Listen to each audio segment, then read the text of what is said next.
దేవుని ఆత్మ వలన పరిశుద్ధ మహిమాన్విత ఆజ్ఞల గ్రంథము, ఆజ్ఞల వివరణను అనుభవించినటువంటి పుస్తకము నిర్గమాకాండ ధ్యానములలో 4 దినములు ప్రశస్తమైన విలువైన మర్మములను బయలుపరచిన దేవుడి ఈ 5వ దినమున పరిశుద్ధ లేఖన భాగముల నుండి ద్వితీయోపదేశ కాండ గ్రంథము 5వ అధ్యాయము ప్రారంభము నుండి మనం ఒక్కసారి చదువుకున్నట్లయితే, మోషే ఇశ్రాయేలీయులందరినీ పిలిపించి ఇట్లు అనెను, ఇశ్రాయేలీయులారా, నేను మీ వినికిడిలో నేడు చెప్పుచున్న కట్టడలను విధులను విని వాటిని నేర్చుకుని వాటిని అనుసరించి నడుగుడి. మన దేవుడైన యెహోవా హోరేబులో మనతో నిబంధన చేసెను. యెహోవా మన పితరులతో కాదు,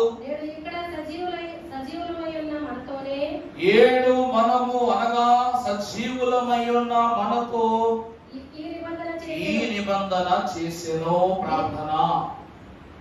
దయానిధివైన మా ప్రియ పరలోకపు తండ్రి, దయగల మా యేసు ప్రభువా, నీకే స్తోత్రములు. సర్వశక్తి గల నీ ఆత్మ చేత, ఆత్మ బలము గల నీ క్రియల చేత, విలువైన నీ వాక్ శక్తి చేత మాతో మాట్లాడిన అద్వితీయుడవైన తండ్రి, నీకే వందనములు. మా జనకులు పరిశుద్ధులు సెలవిచ్చారు నాయన, యేసుని ప్రేమను నిమారకను నిప్పుడును తలచవేయో మనసా, వాసిగా నామది వరనామమును వదలక పొగడవేయో మనసా నారు ప్రభువా. ఈ దినము ఇశ్రాయేలు ప్రజలైనటువంటి వారు నీ పరిశుద్ధ వాక్కులను గైకొని తద్వారా మేలులను కనపరచుకున్నట్టుకు గల స్వాస్థ్యమును మీరు తెలియజేయుచుండగా, నీ స్వాస్థ్యములో నీవు బయలుపరచున మర్మములను మేము అందుకొని పరిశుద్ధ మహిమ రాకడకు సిద్ధపడి భాగ్యము దయచేయమని దేవనామమున వేడుకొనుచున్నాము తండ్రి, ఆమేన్. పరిశుద్ధ సముఖమునకు వచ్చిన దేవుని ప్రియబిడ్డలారా, దేవుని యొక్క ముఖ కాంతి, పరిశుద్ధ ప్రకాశమానమైన దేవుని హస్తము మన యందు నిత్యము తోడయుండును గాక, ఆమేన్.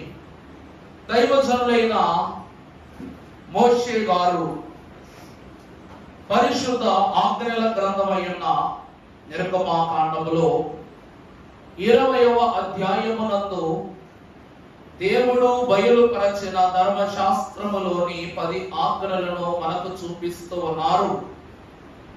ఆ ఆజ్ఞల యందు నిన్నటి దినమున మొదటి ఆజ్ఞ యొక్క వివరాన్ని మనము చూచాం. ఏమిటట? మొదటిది, నీ దేవుడైన యెహోవా. అమ్మా, నిర్గమాకాండం 20వ అధ్యాయం 3వ వచనం, నేను తప్ప. చాలండి. దేవుడిచ్చిన ఆజ్ఞలలో మొదటి ఆజ్ఞ ఏమిటంట? నీ దేవుడుగా నేను తప్ప వేరొకరు ఉండకూడదు. ఉండకూడదు అని చెప్పిన విధానాన్ని బట్టి దేవదేవుడు నిన్నటి దినమున విగ్రహాలను ఆరాధించుట ద్వారా ఇశ్రాయేలు ప్రజలకు కలిగిన కష్టము, శ్రమ, శోధన, దాని ద్వారా వచ్చినటువంటి నాశనమును వివరింపచేశారు. ఈ దినమున 2వ ఆజ్ఞ చూస్తే చదువమ్మా. నీ దేవుడైన యెహోవా నామమును వ్యర్థముగా. నిజం చెప్పాలంటే ఇది 3వ ఆజ్ఞ. 2వ ఆజ్ఞ ఏమిటంటే, ఆకాశమునందునే గాని, భూమి యందునే గాని, నీటి యందునే గాని ఏ రూపమునైనను నువ్వు చేసుకొనకూడదు, వాటికి నువ్వు సాగిల పడకూడదు, వాటిని. దేవుని యందు ప్రియబిడ్డలారా, దేవుడు అనేవాడు ఒక్కడే. ఆ ఒక్కడై ఉన్న దేవుడు వేరొకరిని సృజించలేడు, సృజించబోడు. ఆయన తనను తానే పరిశుద్ధునిగాను దేవునిగాను శక్తిమంతునిగాను ప్రకటన చేసుకున్నారు ప్రభు. ఆ మొదటి ఆజ్ఞ వివరాన్ని నిన్న మనం చూసాం. ఇక రెండవది చూస్తే, పైన ఆకాశమునందు గాని క్రింది భూమి యందు గాని భూమి లోపలనందైన అనగా నీటి లోపలనందైనను గాని ఎట్టి ప్రతిమనైనను నువ్వు చేసుకొనకూడదు. ప్రతిమ ఈ దినమున మన అంశము ప్రతిమ. ప్రతిమ అనగా ఏమిటి? దేవుని వాక్యమునందు మహాభక్తులైనటువంటి వారు చాలా ఇష్టముగా కొన్ని మాటలు మనకు తెలియజేస్తారు. ఒక మాట నిర్గమాకాండము 14వ అధ్యాయము 5వ వచనములో మోషే గారు రాస్తున్నారు, అమ్మా ప్రజలు పారిపోయినట్లు ఐగుప్తు రాజునకు తెలుపబడినప్పుడు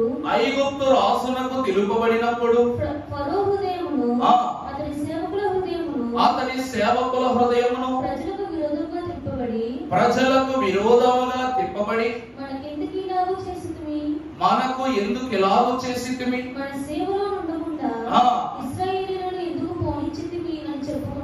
చాలండి. దేవుని ప్రియబిడ్డలారా, పరిశుద్ధుడైన మోషే గారు ఈ అధ్యాయం ఏమో రాస్తున్నారంటే, ఫరోను అతని సేవకులను అంత కఠినాత్ములై ఉండి కూడా ఇశ్రాయేలు ప్రజలైనటువంటి వారిని ఏం చేశారంట? ఐగుప్తు నుండి పంపించేశారు. దైవజనులైన దేవదాసయ్య గారు అన్నారు, మనిషి ఒక రాయి. ఏమిటండి? మనిషి ఒక గొప్ప రాయి. ఈ భూమి మీద మనిషే ప్రతిమ. మనిషిని మనిషే పూజిస్తాడు, మనిషిని మనిషే తిడతాడు, మనిషిని మనిషే నెత్తి మీద పెట్టుకుంటాడు, మనిషిని మనిషే కూలదోస్తాడు. ఇక్కడ ఇశ్రాయేలీయులు ఏమి జరిగినా సరే విడిచిపెట్టనన్నది ఫరోయే. అంత కఠినాత్ముడు ఉన్నాడు. అలాగే ఇశ్రాయేలు ప్రజలను పంపినది ఫరోనే. మరలా వెళ్ళిపోవచ్చుండగా దేవుని శక్తి ఏమిటో తెలిసి కూడా వారి వెనకాల వల్ల సైన్యాదులను పంపి వారిని అంతము చేయాలనుకున్నది కూడా ఫరోనే. దేవుని ప్రియబిడ్డలారా, మీకు ఎన్నో మాటలు చెప్పాను, మరొకసారి చెప్తా. మన తండ్రి గారైన అబ్రహాము గారు విగ్రహముల తయారీ చేసే కుటుంబంలో పుట్టారు.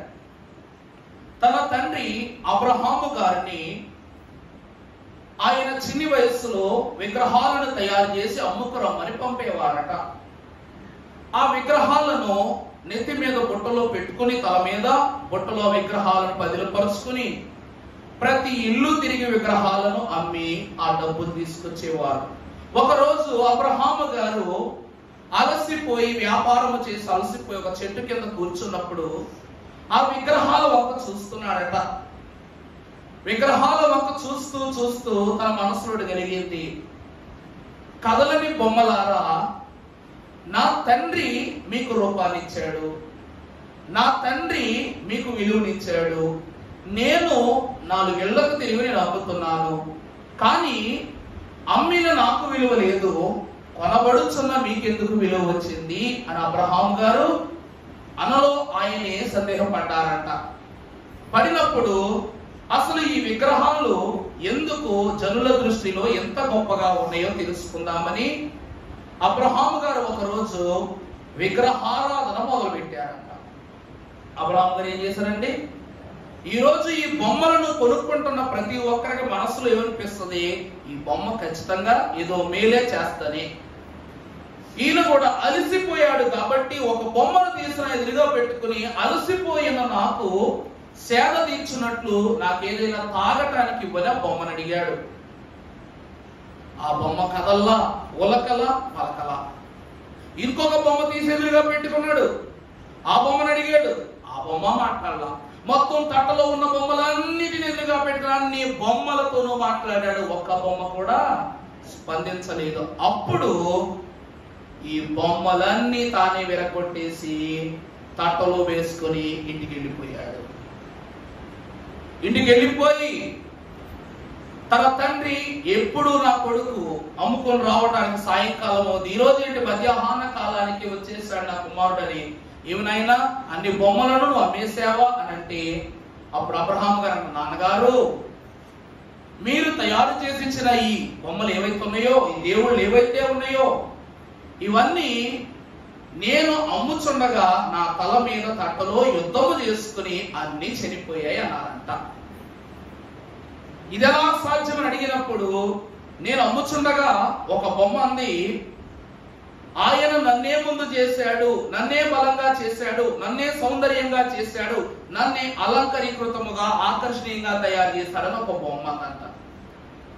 అప్పుడు రెండో బొమ్మ, లేదు నా అలంకరణే గొప్ప, నా అందమే గొప్ప, నా ప్రతిమే గొప్ప అని రెండో బొమ్మ. అలాగా బొమ్మలన్నీ ఏమంటున్నాయి, నేనంటే గొప్ప, నేనంటే గొప్ప అని అన్ని ఒకటితో ఒకటి గొడవ పెట్టుకుని అన్నీ ఏమైపోయాయి, చిన్నాభిన్నమైపోయాయి నాన్నగారు. ఆ దినము తర్వాత అబ్రహామునకు ఏ రోజు బొమ్మను ఇవ్వలేదు, అమ్మమని చెప్పలేదు.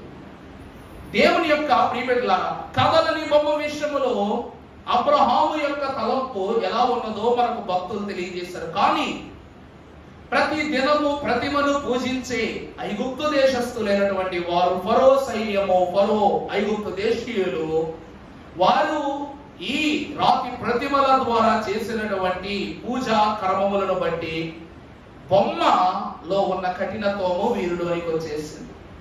ఒక వచనం చూపిస్తా. యిర్మీయా గ్రంథము 31వ అధ్యాయము 33వ వచనము చదువుమా.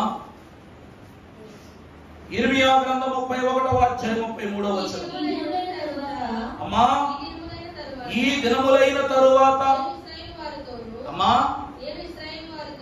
ఈ దినములైన తరువాత నేను ఇశ్రాయేలీ వారితో, యోధా వారితోను ఏమని, వారి మనసులో నా ధర్మ విధి ఉంచెదను. దేవుని యందు ప్రియబిడ్డలారా, దైవజన దేవదాసయ్య గారు అన్నారు, పరమ ధర్మంబులు ఆశాలన్నిటి యందు ప్రచురింతువని నీకు తెలుసోనా, నరుల రక్షకుడొక్క నజరేతు యేసాని నచ్చ చెప్పుదువా నీ తెలుసోనా, నడిపింతోవని నీకు తెలుసోనా, నాథుని చూపింతువో తెలుసోనా.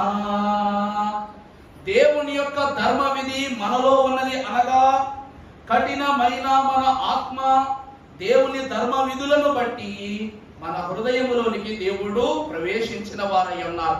దైవజనులైన దేవదాసయ్య గారు ఒక అద్భుతమైన మాట చెప్పారని ఏమిటి తెలుసా? మోషే మహాభక్తుడంట, ఎప్పుడు ఏడుస్తూ ఉండేవాడంట, 40 సంవత్సరాలు ఏడుస్తూనే ఉండేవాడంట. కానీ దేవుని వాక్యములో మోషేను విలాపించు ప్రవక్త అని చెప్పలేదు, యిర్మీయాను విలాపించు ప్రవక్త అని చెప్పారు. ఎందుకంటే యిర్మీయా బ్రతుకు ప్రారంభం నుండి చివరి వరకు ఇశ్రాయేలు ప్రజల కోసం ఏడుస్తూనే ఉన్నాడు దేవుని ఎదుట. అందుకే విలాప వాక్యాలు అనే గ్రంథం కూడా యిర్మీయా గారే రాశారు. ఇక్కడ మనం చూసినట్లయితే ప్రియులారా, ఈ మోషే మహాభక్తుడు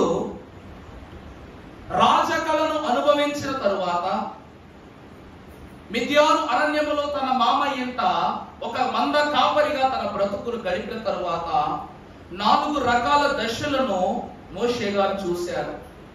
ఏమిటి అంటే, మొదటిది ఏడ్చుట.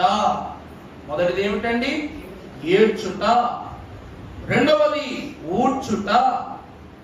మూడవది చేర్చుట. నాలుగవది కూర్చుట. మొదటిది ఏమిటండి? ఏడ్చుట. రెండవది ఊడ్చుట, తనలో ఉన్న మాలిన్యం అంతటిని ఊడ్చేశాడు. మూడవది చేర్చుట. నాలుగవది కూర్చుట. ఏడ్చుట అనగా, ఈరోజు ఎంత కష్టం వచ్చినా ఎవరు అరుగు మీద కనబడతారో వాళ్ళ దగ్గరికి వెళ్ళి మన కష్టం చెప్పుకుందామా అనే చూస్తారు లోపల్లో. అందుకే కట్టించుకుంటామేమో బహుశా అరుగులన్నీ. ఏమండి, నిజమా కాదా? ఒక అరుగు కనబడిందంటే కష్టం చెప్పుకోవడానికి మనిషి ఉంటాడు అక్కడ, ఆ కష్టం చెప్పుకోవాల్సిందే. మరి మోషేకి వచ్చిన కష్టం అలాంటిది కాదు. తన మిద్యాను అరణ్యములో తన మామయ్యంట ఇల్లరికమల్లుడి కింద ఉన్నాడు. ఇల్లరికమల్లుడు అంటే నా మోషే కదా. ఒక రాజకుమారుడును, ఇశ్రాయేలు సంతతి వాడును, ఐగుప్తు దేశమునందు మహాశౌర్యవంతుడును, దేవుని వాగ్దాన ప్రజలకు కాబోయే నాయకుడునై ఉన్న ఈ మోషే గారు ఒక ఇలరిక బలుడుగా జీవిస్తూ కన్నీరు కార్చి మిద్యాను అరణ్యములో మందలను వేపుతూ ఏడవని దినము లేదు. కానీ ఎప్పుడో మోషే ఏడుపుని గురించి మనం మాట్లాడడం ఎందుకో చెప్పనా? దేవా, నీ నోటి మాంద్యం గలవాణ్ణి, బలహీనుణ్ణి, శక్తి లేనోణ్ణి అని ఎక్కడ ఏడ్చాడు తెలుసా? దేవుని ఎదుట. ఈరోజు నువ్వు కూడా ఈదిలో ఉన్నోళ్ళ దగ్గర ఏడవటం కాదు, దేవుని ఎదుట ఏడవాలి. దేవుని ఎదుట, నాయనా నాకు వాక్యము రాదు, నాయనా నాకు భక్తి చేయటము రాదు, నాయనా నాకు మ్రొకటము రాదు, నీవు చెప్పిన మాటలు వినటము కూడా రాదు. ఈరోజు వేములూరు సంఘములో ఒక అద్భుతమైనటువంటి మాట తెలియచేయడం జరిగింది. ఏమిటనగా, అందరూ గృహాల్లో బొమ్మలు పెట్టుకుని పూజలు చేస్తారు, కానీ మనము దేవుణ్ణి చంకలో పెట్టుకుని తిరుగుతాం. దేవుణ్ణి ఏం చేస్తాం? ఈ వాక్యం అనే శరీరధారిని కృపా సత్య సంపూర్ణ చంకన పెట్టుకుని తిరుగుతాం, ఎత్తుకుని తిరుగుతాం. చూస్తాం అంటే దేవుణ్ణి చూస్తున్నాం, దేవుని మాటలు వింటున్నాం. అలాగే దేవుని మాటలు, నీ దేవుడైన యెహోవా నీ కన్నులకు కనబడుతున్నాడు, నీ చెవులకు వినబడుతున్నాడు, నీ చేత చెప్పబడుతున్నాడు, నీ చంకన ఏమడుతున్నాడు చెప్పండి? స్థిరపరచబడ్డాడు. అందరూ అయ్యగారు రాసినట్లు, పక్కనే ఉన్నాడు పగవాడు నీ చెక్కిని చేరిన. ఆ శనిగాడు నీ చక్కన ఉన్నాడంటే నీ సంకలో బైబిల్ లేదు, నీ చేతిలో బైబిల్ లేదు. అర్థమైందమ్మలో? మన హస్తములో దేవుని వాక్య గ్రంథము లేనప్పుడే అపవాదు వచ్చి మన చంకని ఎక్కుతాడు. దేవుని ప్రియబిడ్డలారా, అదే అంటున్నారు మహాభక్తులైనటువంటి వారు. ఏమిటనగా ఇర్మియా భక్తుడు ఏమనంటున్నాడు? చదువు మా 33వ వచనం. అయిన తరువాత యోధా వారితోను ఇదే వారి మనస్సులలో నా ధర్మ విధి ఉంచెదను, వారి హృదయము మీద దానిని. ఇశ్రాయేలు సైన్యమునకు ముందు నడిచిన దేవుడు ఆనాడు మోషే చేతులకు అప్పగించిన పలకలను రాతి మీద రాసినట్లుగా మనకు కనబడుతూ ఉంది. దేవుని ప్రియబిడ్డలారా, ఈ మోషే సుఖోపవేశాలు 6 శుక్రవారాలతో ముడిపడి ఉన్నాయి. అర్థమవుతుందా అండి? 6 ఈ రోజుతో మొదలు పెడితే 6 శుక్రవారాలు జరుగుతాయి మనకి. 6వ శుక్రవారము ముగింపు తర్వాత వచ్చే శుక్రవారం. ఈ 6 శుక్రవారాలలో దైవజనులు 6 రాతి బాణలు అన్నారు. ఆ రాతి బాణలలో ద్రాక్ష రసము ఎక్కడి వరకు నింపబడింది? అంచుల మట్టుకు. దేవుని ప్రియబిడ్డలారా, ఈ దినమున కూడా దేవుడు రాయి మీద రాయబడిన ధర్మశాస్త్రాన్ని, ఆయన ధర్మ విధులను ఎక్కడ వ్రాసారని చెప్తున్నారు? వారి హృదయముల మీద రాశారు అని తెలియజేస్తున్నారు. దేవుని ప్రియబిడ్డలారా, మరొక మాట హెబ్రీయులకు రాసిన పత్రిక 8వ అధ్యాయము 10వ వచనమును మనం ఒక్కసారి చూసినట్లయితే, ఆ దినముల తరువాత నేను చేయబోవు నిబంధన ఏదనగా వారి మనస్సులో ఉంచెదను, వాటిని వ్రాయుదును. చూసారా అండి? నీవు దేవుని ఆజ్ఞలను నీ హృదయం మీద తెచ్చుకుంటే ఆయన నీ దేవుడు అవుతారు. ఈరోజు స్కూల్లో బాగా చదివే పిల్లలు టీచర్ ఇష్టపడద్ది. వాడు ఒక తప్పు రాసిన మార్పు ఎత్తగా తీస్తుందా? తీరు. దేవుని ఆజ్ఞలను మన హృదయం అనే పలక మీద రాసుకున్నప్పుడు అవి తప్పిదములుగా పొరపాటున మార్చబడితే దేవుడు వాటిని చక్కదిద్ది మార్కులు వేస్తాడే గాని మార్కులు తీయడు. ఎందుకంటే ఆయన నీకు దేవుడై ఉన్నారు కనుక. తరువాత చదువురా, నేను వారికి దేవుడనై యుందును, వారు నాకు ప్రజలై యుందురు. వారిలో ఎవడును ప్రభువును తెలుసుకొనడని తన పట్టణస్థునికైనను తన సహోదరునికైనను చూసారా? ప్రభు ఏమంటున్నారు చూసారా? విగ్రహారాధన అనగా ఈ లోకములో దేవుని పరిశుద్ధతలు తప్ప ఎంచి మొక్కని వాడు ఏమంటాడు తెలుసు? యేసుని విషయాలు ఎరుగని మానవులు ఎచ్చటానుండరని తెలుసునా? ఈ మాటకు ఆ పాటకు సరిపోయిందా? ఇక్కడ ప్రభువును తెలుసుకున్నవారు, ప్రభువు బిడ్డలుగా మార్చబడిన వారు, నాకు ప్రభువు తెలియదు, ప్రభు ఎవరు తెలియదు అనగలరా?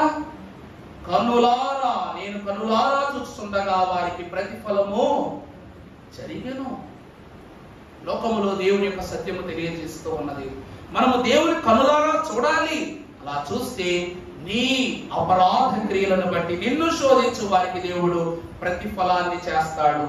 ఇదంతా ఏ కారణం బట్టి జరుగుతుందంటే, ఆకాశములో నువ్వు దేవుణ్ణి, భూమి మీదనైనా సరే ఈ సర్వ సృష్టి యందును గాని ఏ వస్తువును కూడా నువ్వేం చేయకూడదు, బొమ్మగా మార్చకూడదు, దేవతగా పూజించకూడదు. ఈ లోకములో సాతానుగాడు చేసిన అతి ఘోరమైన దౌర్భాగ్యమైన పని ఏంటో తెలుసా? మిమ్మల్ని దేవదూతలుగా మారతారని చెప్పటమే. దేవుడు ఏమన్నాడండి? దేవుని బిడ్డలను వాడు దేవతలను చేసేసాడు. ఈ సర్వ సృష్టికి దేవుడు, ఆయన బిడ్డలమైన మనము దేవుళ్ళమే. అర్థమవుతుందా అండి? నేను దేవుడు అనుకోనవద్దు. ఎందుకంటే దేవుడు మోషేను దేవుడిగా మార్చాడు. దేవుడు ఏమన్నారు? నిన్ను ఫరోకును ఐగుప్తుకును నేటి దినం నుండి నేను దేవుడిగా నియమిస్తున్నా. ఆయన శక్తిని, ఆయన హోదాను దేవుడు ఇచ్చారు. మోషే చేతిలో ఉన్నది కర్ర కాదు, దేవుని దండము. మోషే నిలబడినది దేవుని అధికారము.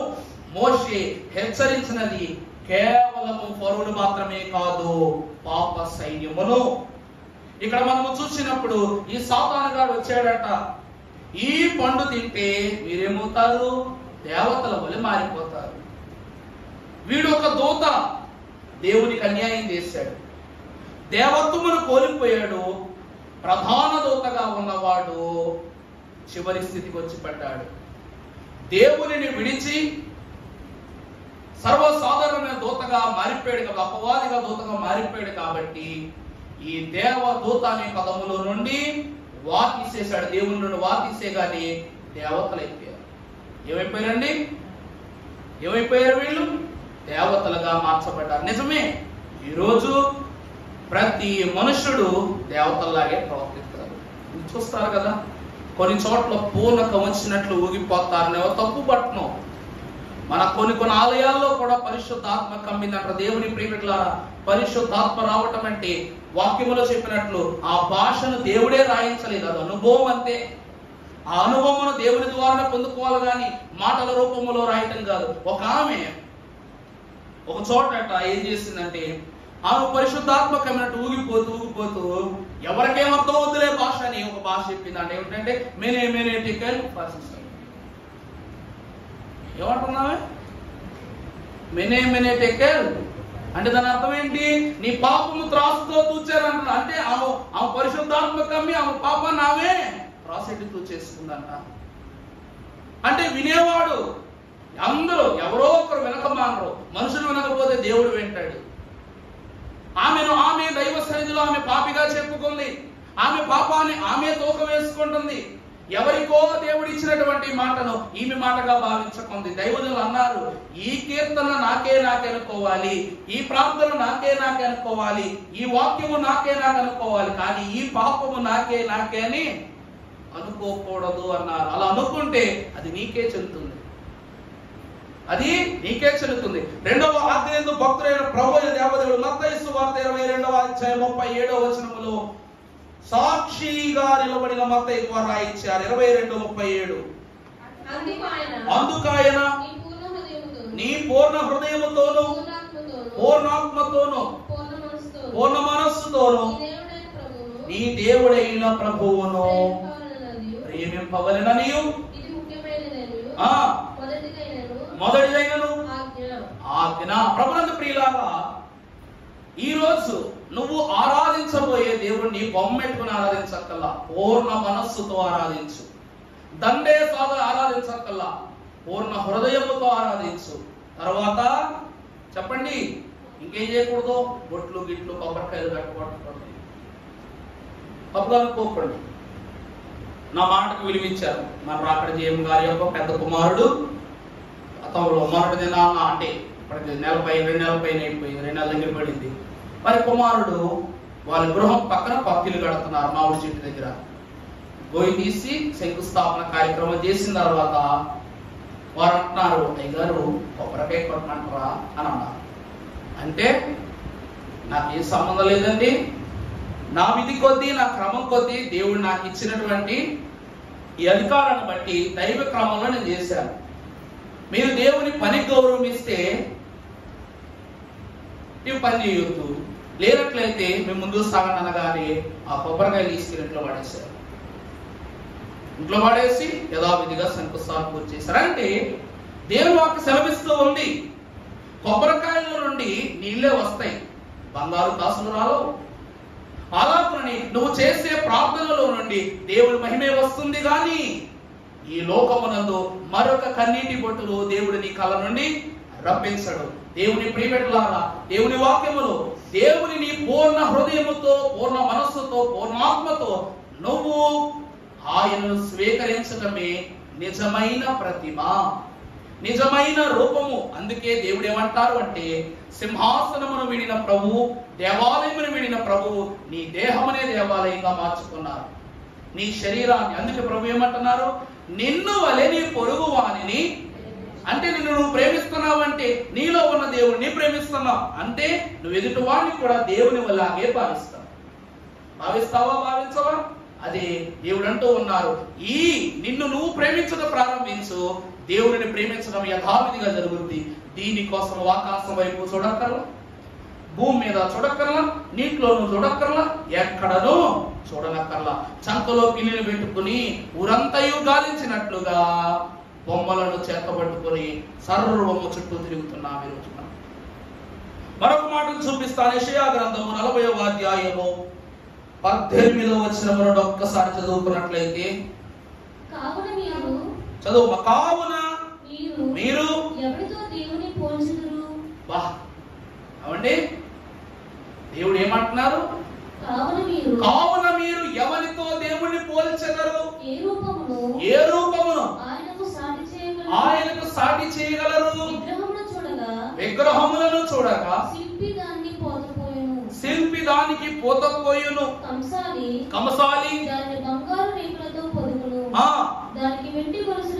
దానికి వెండి గొలుసులను చేయును.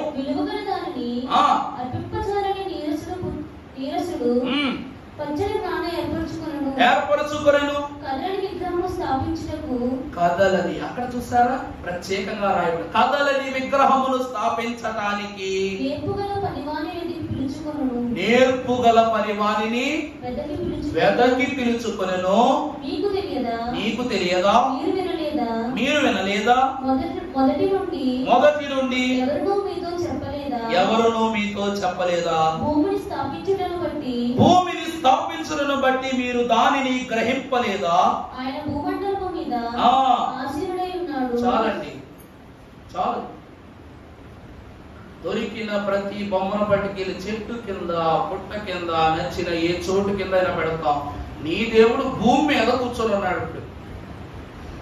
ఏ చోటునకు వెళ్ళి, ఏ చోటునకు ఏ బొమ్మను తీసుకెళ్ళి పూజ చేస్తావు, ఆ విగ్రహారాధన చేస్తావు అని దేవుని వాక్యములో పరిశుద్ధుడైన యెషయా రోషము గల ప్రవక్త అడుగుతున్నాడు. ఏమిటంటే, నీ దేవుడు ఆ చెట్టు పేరునో ఆ కాయ పేరునో అమ్మబడటం లేదు, ఆ ప్రాంతము పేరుగాను ఈ దేశము పేరుగాను అమ్మబడటం లేదు. నీ దేవుడు ఎక్కడున్నాడు అంటే భూమండలము పైన ఆసీనుడై ఉన్నాడు. ఆకాశము నా సింహాసనము, భూమి ఆయన అడుగు పెట్టు ప్రతి చోట ఆయన మహిమ ఉంది.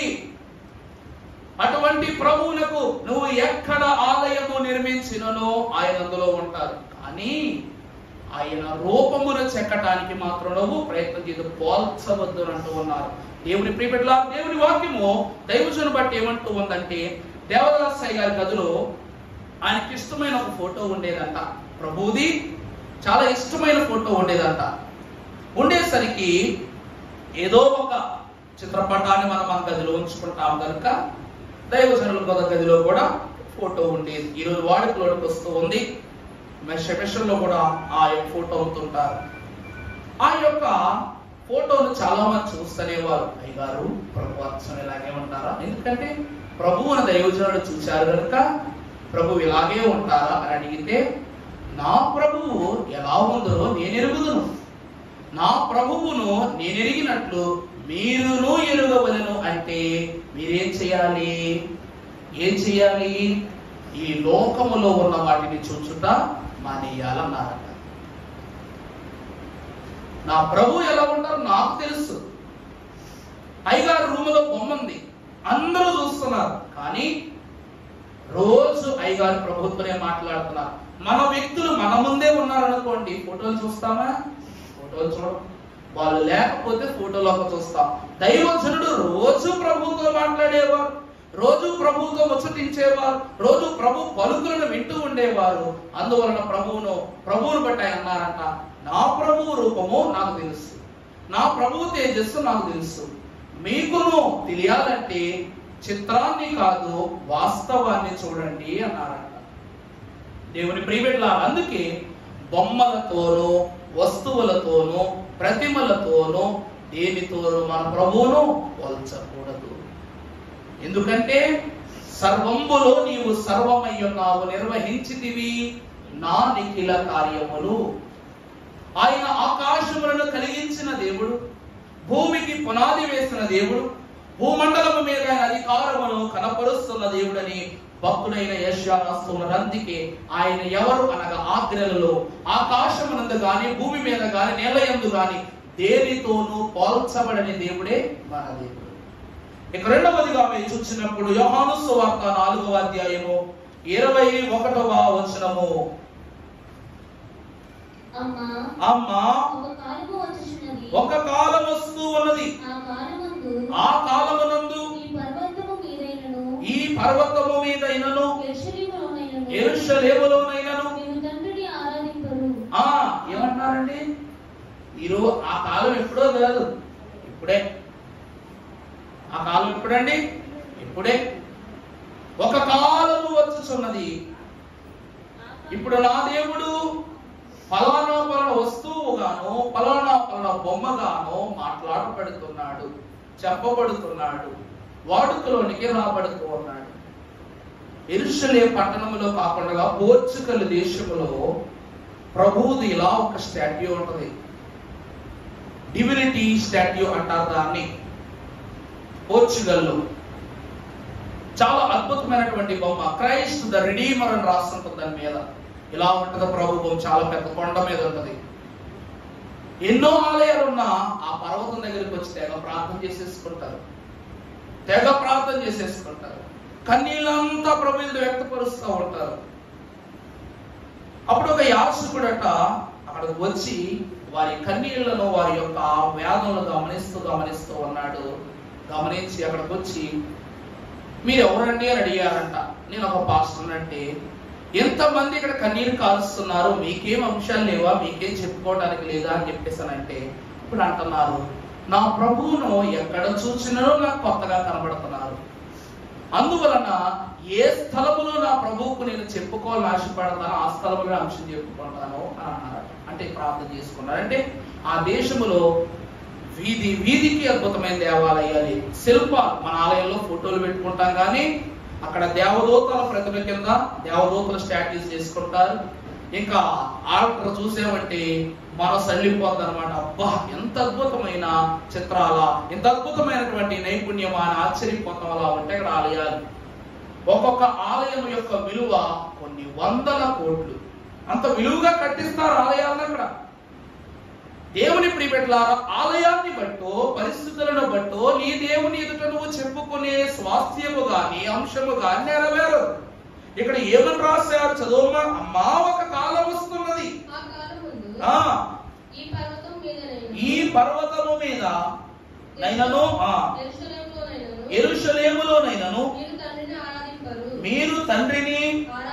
అంటే చూసారా, ఈనాటి కాలంలో మనుషులు ఎట్లా మారిపోయారంట. ఆలయంలో ఆరాధించడం మానేస్తున్నారు, ప్రదేశాల్లో ఆరాధించడం మానేస్తున్నారు. ఎలా ఆరాధిస్తారో ప్రభు చెప్తున్నారు. చదువమ్మా. మీరు చదువున్నాం, మీరు మీకు తెలియని దానిని చూసారా. ప్రభు ఏమంటున్నారు చూసి, యోహాను గారు ఏం రాశారో చూసారా. మన దేవుడు ఏమైపోయాడంట, ఒక తెలియని వ్యక్తి అయిపోయాడు. మనము కూడా దీన్ని ఆరాధించే వారం అయిపోయాం, తెలియని దాన్ని ఆరాధించే వారం అయ్యా. తర్వాత మేము నాకు తెలిసిన దానిని ఆరాధించు వారం. తర్వాత రక్షణ. దేవునికి మహిమ కలుగునుగాక. మేము మాకు తెలిసిన దానిని ఆరాధిస్తున్నాం. రక్షణ ఎవరిలో నుండి కలుగుతుంది? యూదా గోత్ర సింహము సింహముగా యేసు క్రీస్తు ప్రభు వారు జన్మిస్తారు అని వాళ్ళకు తెలుసు.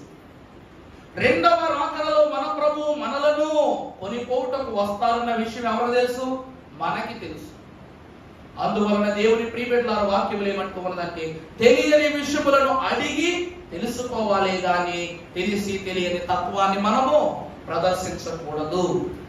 నేను చెప్పానుగా, కొందరి బోధలు వేరుగా నుండును, అందుకే మాట్లాడను. ఈ రోజు నీ దేవుడు నీతో మాట్లాడుతున్నాడు, నీ కనబడుతున్నాడు, అన్ని క్రియల్ని కనపరుస్తున్నాడు. అందువల్ల నువ్వు ఇక్కడే చక్కదిద్దుకో. నీకు తెలుసు ఏమిటండి, మాకు మా ప్రభు ఎలా ఉంటారో తెలుసు, మా ప్రభు కార్యాలు తెలుసు, మా ప్రభు పనితనము తెలుసు, మా ప్రభు మాకివ్వబోయే స్వాస్థ్యం మాకు తెలుసు. కానీ మీకేంటి తెలియదు. ఆ తెలిసే దినము వచ్చినప్పుడు తెలిసినను ఉపయోగము ఉండదు. అందుకే ప్రియులారా, దొరికిన దేనిని ప్రేమించకూడదు. అంత ఎందుకండి, మనకు బాగా పరిచయం ఉన్నటువంటి అనుభవాలు ఏంటి? దాంట్లో వెళ్తుంటే బస్ ఇస్తున్నప్పుడు ఫోన్ తీస్తున్నప్పుడు 100 రూపాయలు కింద పడిపోయింది అనుకో, సార్ 100 రూపీస్ కింద పడిపోయి సార్ అంటే నోటు తీసుకుని లారెట్టుకుంటాడు పిచ్చోళ్ళు. అది కింద పడిందిరా బాబు, డస్ట్ లో పడిందిరా బాబు, మురుకులో పడిందిరా బాబు, అయ్యేం చూడరా. ఏం చేస్తాను, నోటు కింద పడిపోయింది, అమ్మో 100 రూపాయలు తీసుకుని ఏంటది 100 రూపాయలు ముద్దెడతావు. అదే ఏ పిల్లోడైనా సొల్లు గారుతూ ఉన్నాడంటే వాడికి ముద్దెట్టడానికి కూడా ఇష్టపడు. అంటే మనుషులు ఎట్లా మారిపోయారు, మనుషులు ఎలా మారిపోయారు అని వాక్యం అడుగుతా ఉంది. దేవుని ప్రియబిడ్డలారా, ఆ కాలం వస్తుంది. నీ దేవుడు నీ ఎదురునే ఉన్నాడు, నీ హృదయంలో ఉన్నాడు, నీతోనే ఉన్నాడు. ఆయనను నువ్వు ముద్దు పెట్టుకో. దేవుని వాక్యములో నేడు దేవుడు నిన్ను చూడవచ్చి ఉన్నాడు, మేలుకో నరుడా మేలుకో.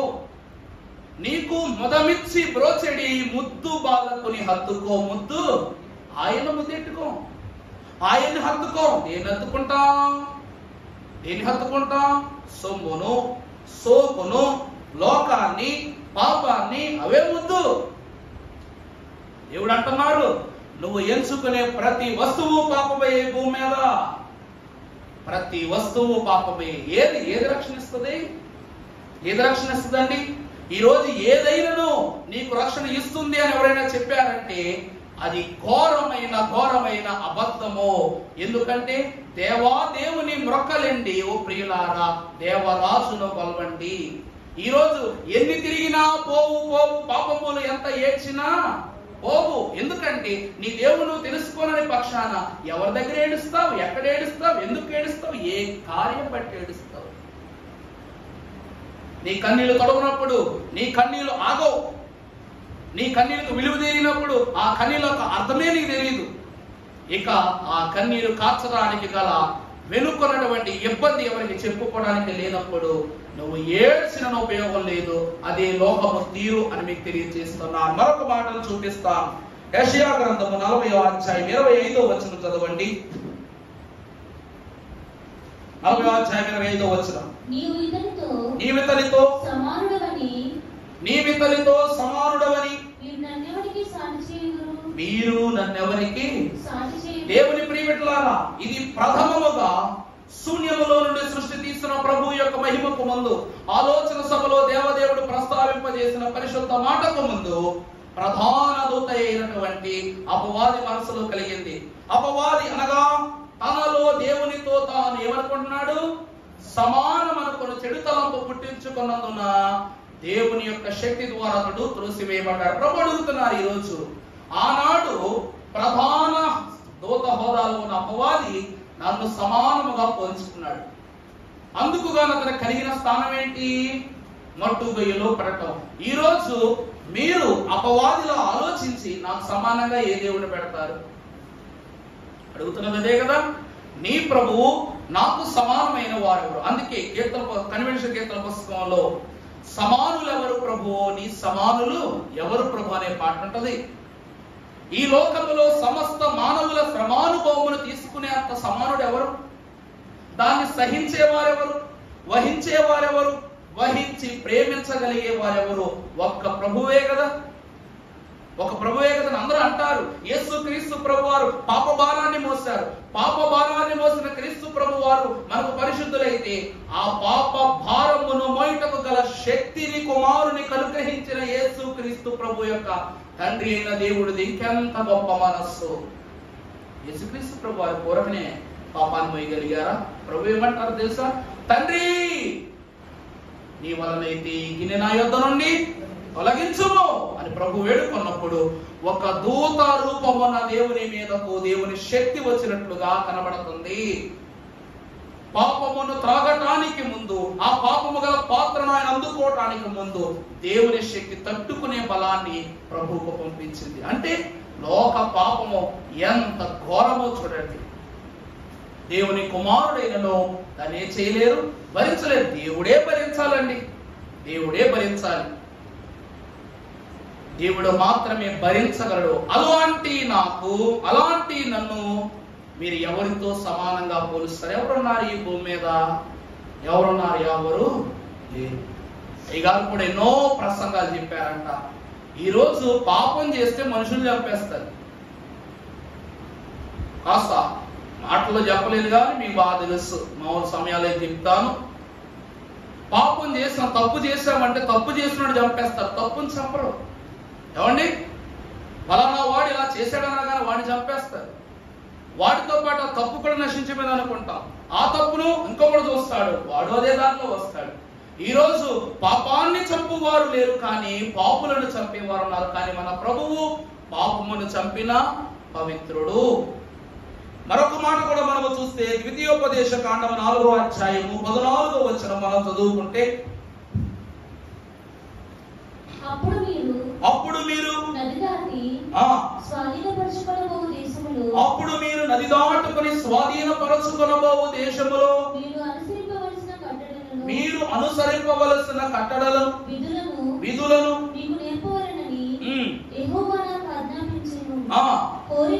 హోరేబులో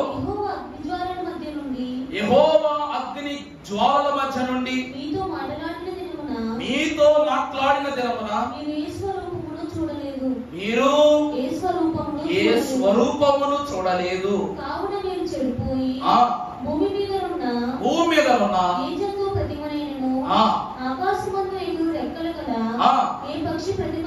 పక్షి ప్రతిమనైనను, నేల మీద ప్రాకు, భూమి క్రిందనున్న నీళ్ళయందలి ఏ చేప ప్రతిమనైనను అయినను, ఆడ ప్రతిమను గాని మగ ప్రతిమను గాని ఏ స్వరూపము కలిగిన విగ్రహమును, ఏ స్వరూపము గల విగ్రహమునైనను మీ కొరకు చేసుకొనకుండానట్లు ఆకాశము వైపు కన్నులెత్తి సూర్యచంద్ర నక్షత్రములైన ఆకాశ సైన్యములను చూచి కరడు కలుపబడి ఈ దేవుడైన యెహోవా సర్వాకాశము క్రిందనున్న సమస్త ప్రజల కొరకు పంచిపెట్టిన వాటిని నమస్కరించి వాటిని పూజింపకుండానట్లును మీరు బహు జాగ్రత్త పడుడి. చాలమ్మా, రెండో వాక్యం వచ్చేసినట్టుంది. ఆకాశంలో పక్షులనైనా దేనినైనా నువ్వు చేసుకోకూడదు. భూమి మీద స్త్రీలనైనా పురుషులనైనా జంతువునైనా నువ్వు చేసుకోకూడదు. నీళ్ళలో చేపలనైనా ఏ జీవులనైనా నువ్వు ఎంచి పోషింపకూడదు, వాటిని మ్రొక్కకూడదు.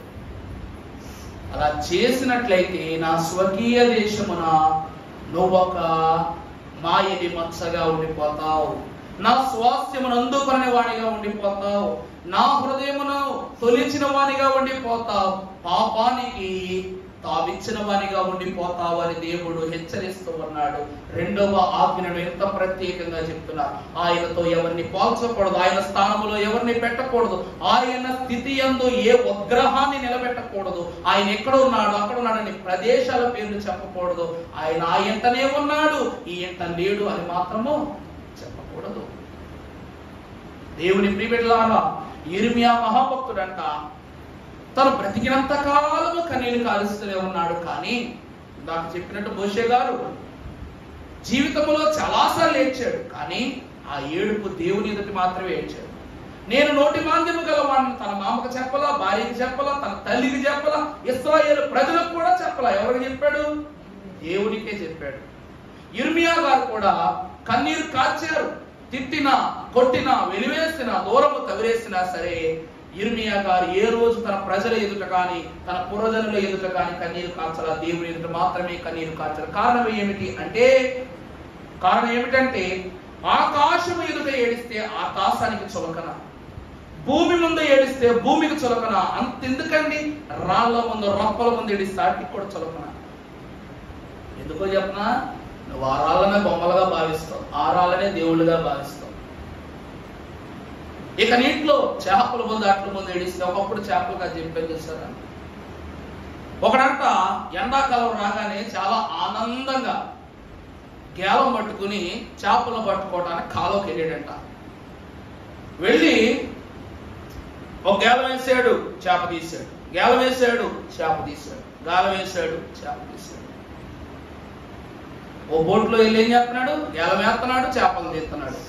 ఇలా చేపలన్నీ తీసి పడతా ఉన్నప్పుడు ఈసారి ఎలాగైనా ఒక పెద్ద చేపని పట్టుకోవాలి అని ఏం చేశాడంట, మంచి గేలాన్ని బలంగా సిద్ధం చేసి వేసాడు అనమాట. అనుకున్నట్లుగానే ఒక పెద్ద చేపే పడింది. దాన్ని లాగటానికి ప్రయత్నం చేస్తున్నాడు, అది ఈదటానికి ప్రయత్నం చేస్తుంది. వీడు లాగుతున్నాడు, అది ముందుకు ఈస్తుంది, వీడు లాగుతున్నాడు, ముందుకు ఈస్తుంది. చివరికి ఏమైపోయింది, చెయ్యి పడవ అన్ని అదుపు తప్పి వాడి నీటిలో పడిపోయాడు. ఏంటండి, చిన్న చేపను పెద్ద చేపగా ఉన్న వీడు, పెద్ద చేపను తిమింగలము ఏమైపోయిందంట, మింగేసినట్లుగా వీడు చిన్న చేపలను పట్టుకుని వీడి బొట్టులో వేసుకుంటే ఒక పెద్ద చేప బొట్టులో ఏమైపోయాడు, వీడి పడిపోయాడు. ఇక్కడ చూసినట్లయితే ప్రియులారా, మొసలి నీటిలో ఉన్నంతసేపు ఎంతటి శౌర్యవంతమైనటువంటి జీవచిన మొసలి ఏం చేస్తుంది, విడిచిపెట్టదు. ఎందుకంటే మొసలికి నీరే బలం. అలాగే ఈ దినమున పరలోకము చేరబో మనకు లోకమే బలహీనత. ఎప్పుడైతే ముసలి బయటకు వస్తుందో కుక్కలు చంపేస్తాయి దాన్ని. అర్థమవుతుందా అండి? సింహాలు పులులు కాదు, కుక్క పిల్లలు చంపేస్తాయి, పిల్లులు చంపేస్తాయి ముసల్ని. అది నీటిలో ఉన్నప్పుడు వెళ్ళమనండి, సొర చేపని వదలదు, తిమింగలాన్ని కూడా వదలదు.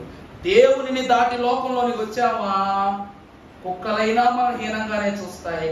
దేవుని వైపు చూసామా, లోకమంతా నీకు లోబడిపోతుంది. ప్రభు అంటున్నారు, నీ ప్రతిమలు నిన్ను అవహేళన చేస్తాయి గాని ఏ దినమునందు నిన్ను గొప్ప చెయ్యవు.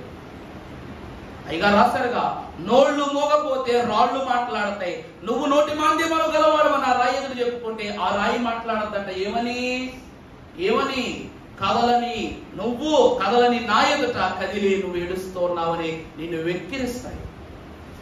అందుకే భక్తులైనటువంటి యెహోషువ గారు కూడా దేవుని సేవిస్తున్నానన్న దానికి సాక్ష్యముగా రాయినే వచ్చాడు. ఇది నా రాళ్ళు కూడా నీకు నీ పేరు మీద సాక్ష్యాలు చెప్తాయి. 7 కన్నుల గల రాయి. దేవుని ప్రత్యక్షత అతని దర్శనములో కనబడిన సాక్ష్యము గాని యాకోబు భక్తుడు బేతేలు అని పేరు పెట్టి అక్కడ ఒక రాయి మీద తైలము పోసి అభిషేకము చేశాడు. భక్తులైనటువంటి యెహోషువ గారు కూడా యొర్దాను నది దాటిన తరువాత గోత్రమునొక రాయి చొప్పున 12 రాళ్లను ఆ ప్రదేశంలో ఆనవాలుగా ఉంచాడు. ఎప్పటికీ ఆ ప్రదేశానికి వెళ్తే మీకు రాయి మీద రాయి 12 రాళ్ళు కనబడతాయి. ఇప్పుడు చాలా మంది రాళ్ళు తీసి గోతులు తవ్వేస్తున్నారని అక్కడ ఆ ప్రదేశాన్ని నిషేధించారు, కానీ పెట్టిన రాళ్ళు ఇంకా చాలా వరకు అక్కడ కనబడుతుంటాయి. దేవుని ప్రియబిడ్డలారా, అక్కడ ప్రభు అంటూ ఉన్నారు, ఆకాశ పక్షులను నువ్వు ఆ పక్షులనే తింటావు, అంతే కదండి, అని సంథింగ్ పూరేడులని తింటా ఉంటావు. వాటిని నువ్వు దేవుళ్ళు అంటావు, వాటికి నువ్వు చులకనా. భూజంతువులను నువ్వు భుజిస్తావు, వాటినే మరలా నువ్వు వేడుకుంటావు, వాటికి నువ్వు చులకనా. చేపలను తింటావు, ఆ చేపలనే పూజిస్తావు, వాటికి నువ్వు చులకనా. ఈ లోకమునందు దేనిని ఎంచిన నువ్వు చులకన చేయబడతావు. అందువలన ప్రభు అంటున్నారు, దేనిని ఎంచి మొక్కవద్దు. ఆఖరికి ఒక మాట చెప్తాను. పరిశుద్ధుడైన భక్తుడైన పౌలు గారు అపోస్తుల కార్యముల గ్రంథం 17వ అధ్యాయము 28వ వచనములో రాయిస్తున్న అద్భుతమైన మాటను ఒక్కసారి చూస్తే, బాగా చూడండమ్మా, నువ్వు నేర్చుకోవలసినది, నువ్వు బ్రతుకుతున్నది ఎవరి వల్ల? ఆయన వలనే బ్రతుకుచున్నాము, చెలించుచున్నాము, ఉనికి కలిగి ఉన్నాము. అటువలే మనమాయన యొక్క సంతానమని మీ కవీశ్వరులలో కొందరు చెప్పుచున్నారు. కాబట్టి మనము మనుషుల చమత్కార కల్పన వలన. చూసారా, ఈ విగ్రహారాధన ఏమిటో చూసారా? మనుషులు చేసే, లోకమునందు పడి చేసే ఏమంటున్నారు? నువ్వు చలించేది ఆయన వల్లే, నీకు ఉనికిని కలిగించింది ఆయనే. కానీ కొందరు చేసిన పనుల వల్ల, కొందరు క్రియల వల్ల, వారి చతురాత్మకమైన కార్యాల వల్ల ఏమైపోతున్నాం మనం? చదువుమా. మనుషుల చమత్కారం వల్ల వెండినైనను రాతినైనను దేవత్వము పోలి ఉన్నదని తలంపకూడదు. చూసారా, ఇప్పుడు అర్థమైందా అండి? ఎవరో చెప్పారు, ఎవరో చేశారు, ఎవరో ఇచ్చారు అన్న దానిని బట్టి నువ్వు మెడలో వేసుకునే హారంతో చేసిన బొమ్మను నీ గది దాటి, నీ మది దాటి దానికి పూజ చేయొద్దు. బంగారమును అగ్ని కరిగిస్తుంది, నీ హృదయాన్ని కరిగించడానికి కన్నీరు ఉంది. ముందు దాన్ని కన్నీరుతో కరిగించు, అప్పుడు వాస్తవంలోనికి వస్తాయి. ఎందుకంటే నీకు చలనమిచ్చిన దేవుడే. అబ్రహాము గారిని బట్టి చూస్తే ఆది నరులైనటువంటి ఆదాము అవ్వలంట ప్రతిరోజు దేవుడు చల్లటి పూట ఆదాము వాళ్ళని చూడటానికి వచ్చేవాడు. టైం ప్రకారం రావటం కాదమ్మా, దేవుడికి ఎప్పుడు సమయం కుదరక వచ్చేసేవాడు. కానీ ఆదాము గారు దేవుడు వస్తున్న ఉనికిని తెలుసుకునేవాడు. కారణం ఏమిటంటే ఆయన చేతులు ఆదామును చేసిన కనుక. ఈరోజు బిడ్డ మన ఇళ్లలో చూస్తుంటాం, తల్లులకు బాగా పరిచయం ఉన్నటువంటి అనుభవం ప్రతి తల్లికి ఉన్నది. తల్లి ఒడి దాటి ఇంకొక రోజులోకి వెళ్ళామనుకోండి. ఈరోజు మా అన్నగారి బిడ్డలో ఇద్దరు కవల పిల్లలు, జోనస్ జోనాన్, ఇద్దరు అన్నమాట, ఇద్దరు కవల పిల్లల పేర్లు. చిన్నోడు వాడిని కూర్చోబెట్టామంటే ఓ ఎడుతా ఉంటాడు, కూర్చోబెడితే చాలు ఎడుతా ఉంటాడు. పెద్దవాడు పడుకోబెట్టినా తిప్పినా వాడు ఏడడు, మంచివాడు, చాలా బుద్ధివాడు. ఈడు గారం ఎక్కువ కదా, ఏడుస్తూ ఉంటాడు. వాడు 10 సార్లు ఇలా ఇలా ఇలా ఎగరేయాడు. ఎగరేస్తే అప్పుడు సార్కి ఏమవుతుంది? ఆనందం వస్తుంది అనమాట. ఈ ఆనందాన్ని ఇంకా కంటిన్యూ చేయాలి కాబట్టి నేను ఆడిస్తానే ఉండాలి, ఇలాగా అలాగా ఆడిస్తానే ఉండాలి. కానీ వాళ్ళ అమ్మగారి చేతిలోకి వెళ్ళగానే ఆవిడ ఓ పక్కర్లా, కింద పెట్టినా గొప్పనంటున్నాడు, పడుకోబెట్టినా గొప్పనంటున్నాడు, భుజాన్ని వేసుకున్నా గొప్పనంటు. కారణం ఏమిటంటే తల్లి చేతి స్పర్శ. కొంతమంది పిల్లలు ఏం చేస్తుంటారు, అమ్మ ఒళ్ళోకి వెళ్ళగానే అన్ని ఆగిపోతాయి. అలాగే ఆదాము అవ్వలేనటువంటి వారు సృష్టిలో ఏ స్పర్శ ఎలా ఉన్నా దేవుని ఉనికి తెలియగానే చక్కబడిపోయేవారట. అగో ప్రభు వస్తున్నారు, అదిగో ప్రభు రాక వస్తూ ఉంది, ప్రభు వస్తూ ఉన్నారు మన దగ్గరకు, జాగ్రత్త పడాలని అన్ని సిద్ధపరుచుకునేవారంట. దేవుని ప్రియబిడ్డలారా, అంటే నీకు చలనమిచ్చిన ప్రభువు యొక్క మాటకు నువ్వు చెల్లించలేకపోవటాన్ని బట్టి లోకము నిన్ను చలనం లేకుండా చేసేస్తుంది. దేవుని ప్రియబిడ్డలారా, అందుకే 2వ ఆజ్ఞ దేవుని యొక్క ఆజ్ఞ ఏమిటంట? నిన్ను వలెను పొరుగువాన్ని ప్రేమించు. నిన్ను అనగా దేవుడిచ్చిన నీ దేహము, నిన్ను అనగా దేవుడిని పదిలపరుచుకున్న రూపము, నిన్ను అనగా దేవుడు ఏర్పరిచిన ఆత్మ, దాన్ని ప్రేమించావంటే ఈ లోకమునందు ఇతరులలో దైవత్వాన్ని చూస్తావు, బొమ్మలలో కాదు. అర్థమవుతుందా అండి? బొమ్మలలో కాదు.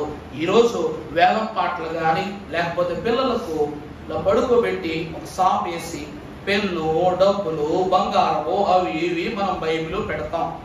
వాడు బైబిల్ ముట్టుకుంటే ఆనందం, బైబిల్ ముట్టుకోకపోతే బాధ. నువ్వే తీసుకెళ్ళా బైబిల్ నా చేతిలో పెట్టొచ్చుగా. వాడే ముట్టుకోవటం ఏముంది? వాడి కళ్ళకు ఆనందం కలిగించే ఏ వస్తువు కనబడి దాన్నే ముట్టుకుంటాడు. మీకు మాట తెలుసా? ఓ పోలీస్ ఆయన ఉన్నాడు, ఈ మనవాడిని పోలీస్ చేద్దాం అనుకున్నాడంట. వాళ్ళ అమ్మేమో అనగా వాళ్ళ అమ్మమ్మేమో ఆమె డాక్టర్ అంట, ఆమె డాక్టర్ చేద్దాం, స్టెథోస్కోపు గన్ను 2 పెట్టారు అక్కడ. ఈడు 2 పట్టుకున్నాడు, ఈడు 2 ఒకేసారి పట్టుకున్నాడు అంట. మరి ఇప్పుడు ఈడు ఏమవుతున్నట్లు లెక్క? ఆ డాక్టర్ కాల, ఈడు పోలీసు కాల. ఏమైంది తెలుసా? దొంగ అయ్యాడు. ఏమయ్యాడండి? దొంగ అయ్యాడు. వాడే రష్యాలో తీవ్రవాది కాదా, నాశనం అయిపోయాడు. వాళ్ళ తాతగారేమో పోలీసుడట, వాళ్ళ అమ్మేమో డాక్టర్ అన్నమాట. ఈడేమయ్యాడు? ఆల్ఖైదా తీవ్రవాది అయ్యాడు. చివరికి మనం ఇచ్చే వస్తువుల్లో గొప్ప ఉండదు, మనం వాళ్ళు నడిపించే త్రోవలో ఉంటుంది. చేయించే పనిలో ఉంటది. నాన్న ఉదయకాలమే లెగ్గానే ప్రభుకు మన్నా చెప్పాలి, నాన్న ఉదయకాలం లెగ్గానే నువ్వు ప్రభు యొక్క వాక్యాన్ని వినాలి, దేవుని పాటలు వినాలి, దేవుని క్రమాలు జరిగేతను వాడికి చెబితే నువ్వు వాడితో చేయిస్తే అప్పుడు అలవడతాయి. బైబిల్ అట్టుకుంటే ఇందులో నేను వచ్చేస్తాయా మనసులోకి. అందుకే బొమ్మలను వస్తువులను చూపించి పిల్లలను గాని వారి వారి తలంపులను గాని మీరు ఏలుటకు ప్రయత్నం చేయవద్దు. అపవాది పట్టుకున్న పుస్తకంతో ఆపేస్తాడు, ఆ ముందుకు వెళ్ళనివ్వడు. బైబిల్ అంతటి చదవటానికి మీరు చోటు ఇవ్వాలి, సమయాన్ని ఇవ్వాలి, పిల్లల చేత దగ్గర చదివించాలి. కనుక దేవుడు అంటూ ఉన్నారు, లోకము ఎప్పుడు ఆడిస్తుంది, మనిషి ఎప్పుడు ఆడతాడు. ఆడుతూ ఉన్నంత కాలం ఆడిస్తూనే ఉంటది. నువ్వు ఆడడం ఆపేస్తే దేవుడు వాడుకుంటాడు. నువ్వేమని అడగాలి తెలుసా? నన్ను వాడుకో ప్రభువా, నన్ను వాడుకో. అప్పుడు లోకములో ఏ వస్తువును నువ్వు వాడక్కర్లా. అందుకే దేవుడి ప్రియబిడ్డలారా, నీ దేవుడైన యెహోవాను తప్ప వేరొక దేవుని నువ్వు ఎంచి బ్రొక్కకూడదు. అది ఆకాశములో గాని భూమి మీద గాని నీళ్ళలో ఎక్కడైనా గాని దానికి విలువ లేదు, నీ ద్వారా విలువయు రాదు. దేవుని ప్రియబిడ్డలారా, ఈ కొద్ది మాటలు ఈ రెండవ ఆజ్ఞలో మహాభక్తులైన మోషే ఇశ్రాయేలుకు తెలియజేసిన మర్మములో కనాను దేశములో విగ్రహములు చూడని స్థితిని మోషే కోరుకుని ప్రభువు ద్వారా బయలుపరిచిన సత్యమే రాను దినములలో మన హృదయములో, మన తలంపులో, మన గృహములో కూడా ఏ విగ్రహం యొక్క క్రమమునకును చోటు ఇవ్వకుండా మన తరతరములు దేవుడు వర్ధిల్లును గాక. ఆమేన్. పరిశుద్ధానికి స్తోత్రాలు. ఈ కొద్ది మాటలు మీరేమో ఫలింప చేయండి. వినువానికి విశ్వాసము కలుగును, అటు విశ్వాసము ద్వారా దేవుని యొక్క కార్యములు సిద్ధింపబడును అన్నావు కనుక ఈ దినం నీ బిడ్డలకు చెప్పబడిన వాక్యాన్ని నీ బిడ్డల హృదయములో మీరే ఫలింప చేసి దీవించి మహిమ పొందమని నజరేయుడైన యేసు నామములో వేడుకొనుచున్నాము తండ్రి. ఆమేన్.